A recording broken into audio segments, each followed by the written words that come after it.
మిత్రులారా, మనం ఇప్పుడు వెంకటగిరి బంగారుపేట చేనేతకి పుట్టినిల్లు, అత్యధిక మంది చేనేత కార్మికులు ఉన్న ప్రాంతంలో ఉన్నాము. ఇక్కడంతా మన చేనేత కార్మికులు ఉన్నారు. పెద్దలు అందరూ కూడా ఇక్కడికి వచ్చారు.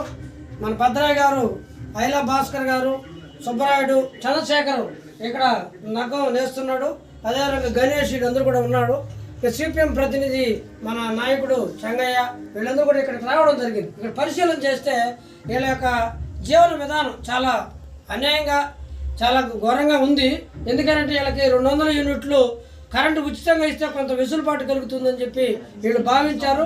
కానీ ఈ రోజుకి ఈ యొక్క 2 నెలలు అయింది ప్రకటించి, ఇప్పటివరకు అమలు చేయాల. అత్యున్నతమైన దేశ పురస్కారాన్ని పొందిన నగరం ఏదన్నా ఉందంటే వెంకటగిరి.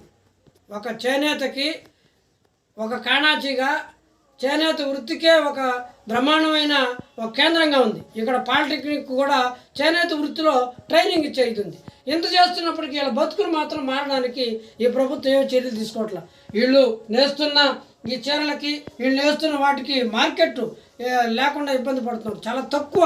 వాళ్ళు మొత్తం రోజంతా ఇది కుటుంబం యావత్తు కష్టపడితే 200-300 వచ్చేది చాలా కష్టంగా ఉంది. కూలికి పోతే ఈరోజు 700 దాకా వస్తూ ఉంది. వీళ్ళు ఈ 6 కాలం కష్టపడి వేరే వాళ్ళకి ఇచ్చి, వేరే వాళ్ళ దగ్గర తీసుకొని చేయడం అనేది ఇదిగా ఉంది.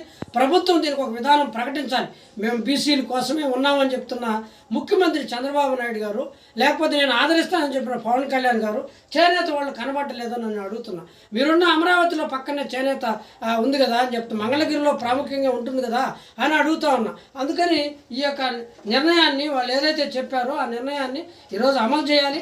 ఇక్కడ ఉంటున్న ఇవన్నీ కూడా ఈ పదార్థాలకు సంబంధించి కానీ, ఈ నూలు సరఫరా కానీ, లేదా వాళ్ళకి రంగుల సరఫరా కానీ, ఇవన్నీ కూడా ఒక ఆదర్శవంతంగా నడిపించాల్సిన అవసరం ఉంది. బాగా రావాల్సిన అవసరం ఉంది. అటువంటి దానికి ఇక్కడ కలెక్టర్ గారు మీటింగ్ పెట్టి నేను ఆదుకుంటాను, నేను ఇబ్బంది పడకుండా చేస్తానని చెప్పారు.